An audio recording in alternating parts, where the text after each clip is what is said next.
Hello everyone, welcome back to Sushila Maggam designs. మీరంతా ఎలా ఉన్నారు? నేనైతే చాలా బాగున్నాను. మీరు కూడా సంతోషంగా ఉండాలని మనస్ఫూర్తిగా కోరుకుంటూ ఈరోజు ఒక న్యూ స్టైల్ డిజైన్తో మీ ముందుకు రావడం జరిగింది. ఫస్ట్ ఎలిఫెంట్ డిజైన్ అనేది డ్రా చేసుకోవడం జరిగింది క్లాత్ పైన. తర్వాత గొలుసు కుట్టు అనేది కుట్టుకుంటూ రావడం జరుగుతుంది. నిదానంగా గొలుసు కుట్టు అనేది కుట్టుకోవాలి. నీడిల్ దింపిన తర్వాత క్రాస్ ప్యాటర్న్లో మనం థ్రెడ్ అనేది నీడిల్కి తగిలించుకోవాలి. తగిలించుకున్నట్లయితే నీడిల్కి మన థ్రెడ్ అనేది ఎప్పుడైతే గ్రిప్ దొరుకుతుందో మన వర్క్ అనేది ఫాస్ట్గా చేయడానికి అవకాశం ఉంటుంది. గొలుసు అనేది నీట్గా చిన్నగా వస్తుంది. ప్రాక్టీస్ ఎంత ఎక్కువ చేస్తే వర్క్ అనేది అంత నీట్గా రావడం జరుగుతుంది. ప్రాక్టీస్ చేయాలి. నేను ఒక గంట చేస్తాను, ఒక అరగంట చేస్తాను, నాకు వర్క్ రావట్లేదంటే కుదరదు. ప్రాక్టీస్ చాలాసేపు చేయాలి. మీకు ఒకసారి గొలుసు కుట్టు అనేది వేయడం వచ్చిందంటే మగ్గం వర్క్ మీకు 50% వచ్చేసినట్టే.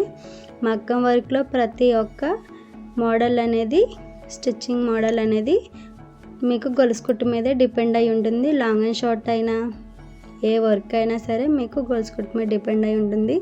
నార్మల్ నీడిల్తో చేసి ఈజీగానే చేయొచ్చు, కానీ మనం థ్రెడ్ వర్క్ చేసే వాటికి మాత్రం ఖచ్చితంగా గొలుసు కుట్టు రావాలి. కాబట్టి ముద్ద కుట్టు అంటాం మనం. చిన్న చిన్న ఫ్లవర్స్ అనేవి డ్రా చేసుకోండి. వాటి మీద ప్రాక్టీస్ చేయండి. ప్రాక్టీస్ చేస్తే క్లాత్ హోల్స్ పడినా లేదా క్లాత్ ముడతలు పడినా మీరు ఇబ్బంది పడద్దు. ట్రై చేయండి, క్లాత్ మీద ట్రై చేయండి. తర్వాత నెక్స్ట్ క్లాత్ తీసుకోండి. మీకు వర్క్ వచ్చేంత వరకు ట్రై చేయండి. ఒక్కసారి వర్క్ అనేది మీకు వచ్చినట్లయితే ఇంకా మీరు బ్లౌజెస్ మీద ఈజీగా వేసేయగలుగుతారు. ఫస్ట్ నేను వర్క్ నేర్చుకునేటప్పుడు చాలా ఇబ్బంది పడ్డాను. క్లాత్ అనేది దగ్గరికి లాగేయడం, నీడిల్ దింపుతున్నప్పుడు క్లాత్ అనేది హోల్స్ పడిపోవడం అలా జరిగేది, విసుకొచ్చేది. కానీ నిదానంగా స్టిచ్చింగ్ అనేది కుట్టుకుండి. దాని మీద ఫస్ట్ ఇంట్రెస్ట్ ఉండాలి. మనకి నేర్చుకోవాలని ఇంట్రెస్ట్ ఉన్నట్లయితే ఖచ్చితంగా దృష్టి వర్క్ మీద పెడతాము. వర్క్ మీద ఎప్పుడైతే దృష్టి పెట్టగలుగుతామో అప్పుడు మనకి వర్క్ అనేది త్వరగా రావడానికి అవకాశం ఉంటుంది. సో మీరు అది మాత్రం మర్చిపోవద్దు. నేను క్రిస్టల్ పూసలు యూజ్ చేసి లోపల ఎలిఫెంట్ మొత్తం నేను క్రిస్టల్ పూసలతో డెకరేట్ చేయడం జరిగింది. నేను ఎలిఫెంట్ యొక్క చెవికి మాత్రం ఉల్లిపాయ కలర్ క్రిస్టల్ పూసలు యూజ్ చేశాను. నేను కన్నికి బ్లాక్ కలర్ క్రిస్టల్ పూసలు యూజ్ చేయడం జరిగింది. అదేవిధంగా దంతానికి వైట్ కలర్ క్రిస్టల్ పూసలు యూజ్ చేశాను. తర్వాత గోల్డ్ కలర్ యూజ్ చేసి యాపిల్ అనేది ఫినిష్ చేశాను. సేమ్ అదే ప్యాటర్న్లో నేను పుచ్చకాయ అనేది స్టిచ్ చేయడం జరుగుతుంది. మనం ఏదైనా స్టిచ్ చేయొచ్చండి, ఎలాగైనా స్టిచ్ చేయొచ్చు. కాకపోతే ఫస్ట్ స్టిచ్చింగ్లో మనకి మెయిన్ ప్రాసెస్ ఏంటనేది గొలుసు కుట్టు రావాలి. దాన్ని ముద్దు కుట్టు అంటాం మనం. నీట్గా ఒక చిన్న ఏదైనా మీకు నచ్చింది స్క్వేర్ షేప్ కానీ రౌండ్ షేప్ కానీ డ్రా చేసుకోండి.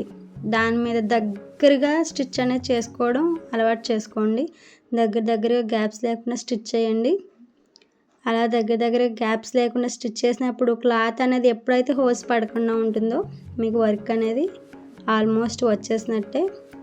తర్వాత దాని ప్రకారం మీరు లాంగ్ అండ్ షార్ట్ అలాంటివి కూడా ట్రై చేసుకుంటే వర్క్ అనేది ఇంకా పర్ఫెక్ట్గా వచ్చేస్తుంది. పుచ్చకాయ డిజైన్ అనేది వేయడం జరుగుతుంది. అవుట్లైన్కి మొత్తం మనం బ్లాక్ కలర్ బీడ్స్తో యూజ్ చేసి ఆ పుచ్చకాయ ముక్కకి అవుట్లైన్ మొత్తం బ్లాక్ కలర్ బీడ్స్తో నేను స్టిచ్ చేశాను. తర్వాత లోపల మెయిన్ పార్ట్ దగ్గర రెడ్ కలర్ బీడ్స్ అనేవి తీసుకొని వాటితో స్టిచ్ చేయడం జరుగుతుంది. పుచ్చకాయ లోపల విత్తనాలు ఉంటాయి కదండి, బ్లాక్ కలర్ సీడ్స్, వాటికి మాత్రం బ్లాక్ కలర్ బీడ్స్ తీసుకొని స్టిచ్ చేయడం జరిగింది. అదేవిధంగా కళ్ళు, ముక్కు అన్నీ కూడా బ్లాక్ కలర్ షీడ్స్తో నేను స్టిచ్ చేయడం జరిగాను. అలా చూసారా వర్క్ అనేది ఎంత దగ్గరకు వస్తుందో. నేను మీకు ఎప్పుడూ చెప్తూ ఉంటాను, వర్క్ అనేది చేసేటప్పుడు బీడ్స్కి మధ్యన గ్యాప్స్ రాకూడదు, లైన్కి మధ్య కూడా గ్యాప్ రాకూడదు, దగ్గరగా అందులోనే ఇంకో లైన్ వచ్చిందా అనే విధంగా మనం స్టిచ్ అనేది ఎప్పుడైతే చేయగలుగుతామో వర్క్ అనేది నీట్ ఫినిషింగ్తో రావడం జరుగుతుంది. మీరు మన ఛానల్ని సబ్స్క్రైబ్ చేసుకోండి.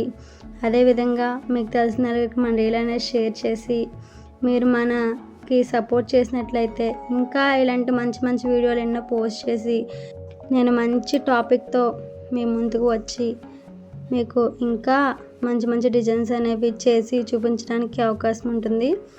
మన వీడియోస్ నచ్చినట్లయితే ప్లీజ్ లైక్ చేయడం మాత్రం మర్చిపోద్దు. మీరు లైక్ చేయడం వల్ల మన వీడియోస్ అనేవి మీలా మగ్గం వర్క్ మీద ఇంట్రెస్ట్ ఉండే ఇంకొంతమందికి మన రీల్స్ అనేవి రీచ్ అవ్వడానికి అవకాశం ఉంటుంది. చూసారా పుచ్చకాయ ఎలా ఉంటుంది, రెడ్ కలర్, లోపల మనం తినే పార్ట్ అంతా రెడ్ కలర్లో ఉంటుంది. మనం పుచ్చకాయని ఇలా ఒక ముక్కను పట్టుకున్నప్పుడు లైట్ గ్రీన్ కలర్ తర్వాత డార్క్ గ్రీన్ కలర్ ఏ విధంగా షేడ్స్ కనిపిస్తాయో అదే షేడ్ని మీకు ఇక్కడ చూపించడం జరుగుతుంది. First light green colour beads అనేవి స్టిచ్ చేయడం జరిగింది. తర్వాత నేను డార్క్ గ్రీన్ కలర్ బీడ్స్ అనేవి తీసుకుండి స్టిచ్ చేయడం జరుగుతుంది. మన వర్క్ ఎలా అనిపించింది మీకు నచ్చినట్లయితే కామెంట్ చేయడం మాత్రం అస్సలు మర్చిపోవద్దు. మీ సపోర్ట్ అనేది మనస్ఫూర్తిగా నాకు ఇవ్వండి. తర్వాత యాపిల్ డిజైన్ అనేది డ్రా చేసిన తర్వాత యాపిల్ డిజైన్ని మొత్తం రెడ్ కలర్ బీడ్స్తో స్టిచ్ చేసుకుంటూ వస్తుంది. ఫస్ట్ మనం వర్క్ స్టార్ట్ చేసే ముందు క్లాత్ మనం ఫ్రేమ్కి టైట్గా ఫిట్ చేసామా లేదా అనేది ఫస్ట్ అబ్జర్వ్ చేసుకోవాలి.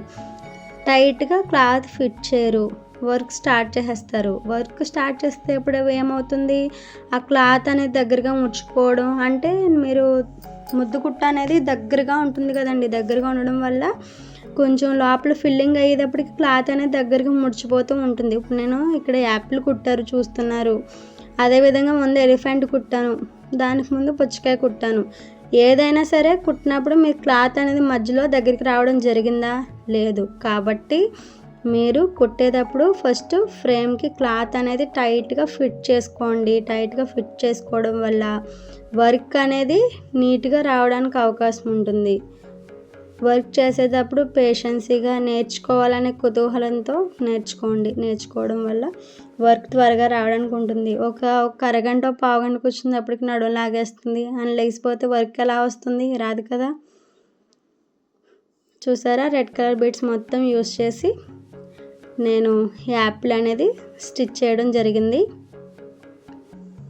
రౌండ్ అనేది ఎలా తిప్పుతున్నాను చూసారా, ముద్దు కుట్టుకునేటప్పుడు కూడా యాపిల్ని ఏ విధంగా రౌండ్ ఎలాగైతే తిప్పి స్టిచ్ చేశాను సేమ్ అదే ప్యాటర్న్లో మీరు ఎంబ్రాయిడరీ దారం తీసుకోండి. అదే ప్యాటర్న్లో సేమ్ ఇప్పుడు నేను యాపిల్ ఎలాగా రౌండ్గా స్టిచ్ చేసుకుంటూ వచ్చానో ఒక రౌండ్ సర్కిల్ అనేది డ్రా చేసుకోండి. ఆ రౌండ్ సర్కిల్ని మీరు ఎంబ్రాయిడరీ దారంతో స్టిచ్ చేసుకుంటూ రావాలి. ముద్దు కుట్టు అనేది ఎంబ్రాయిడరీ దారంతో ఎప్పుడైతే మీకు ముద్దు కుట్టు స్టిచ్ చేయడం వచ్చిందో మీకు సగం వరకు వచ్చేసినట్టే. తర్వాత మీరు బీడ్స్తో స్టిచ్ చేసుకోవడం, 3 కుట్లు వేసుకోవడం, లవంగ కుట్లు వేసుకోవడం, రేకర్ కుట్లు వేసుకోవడం అవన్నీ సెకండరీ అండ్ అవన్నీ ఈజీగా వచ్చేస్తాయి. ఫస్ట్ గొలుసు కుట్టు మీద కాన్సన్ట్రేషన్ చేయండి, ఆటోమేటిక్గా అవన్నీ వచ్చేస్తాయి. మీరు నార్మల్ నీడిల్తో కూడా ఇంచక్క ఈజీగా స్టిచ్ చేసేది ఇబ్బంది ఏం లేదు. కాకపోతే ఇది మనం మగ్గం కుట్టుతో కుట్టేటప్పుడు మనం దారం అనేది అక్కడికక్కడే హ్యాండ్ తిప్పేస్తాం.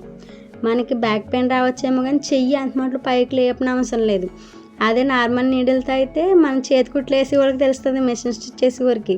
వాళ్ళకి చేతి కుట్లు వేయడానికి అంత మాటలు చెయ్యి ఇలా పైకి లేపి తెంచడం వల్ల గూడు నొప్పి పట్టేస్తూ ఉంటుంది. అలాంటిది ఒక డిజైన్ వేయాలంటే ఎంత ప్రాబ్లం అండి. కాబట్టి మగ్గం కుట్టుతోనే వేసుకోండి. నార్మల్ నీడిల్తో చేసే వర్క్ నార్మల్ నీడిల్తోనే చేయండి. వర్క్ నేర్చుకొని తప్పేముంది, నేర్చుకుంటే రేపొద్దున ఎప్పటికైనా మనకు ఉపయోగపడుతుంది. సరే, ఇప్పుడు యాపిల్ అనేది ఎలా ఉందో కామెంట్ బాక్స్లో కామెంట్ చేయడం మాత్రం మర్చిపోవద్దు. మన డిజైన్స్ నచ్చినట్లయితే ప్లీజ్ సబ్స్క్రైబ్ చేసుకోండి. Thank you for watching.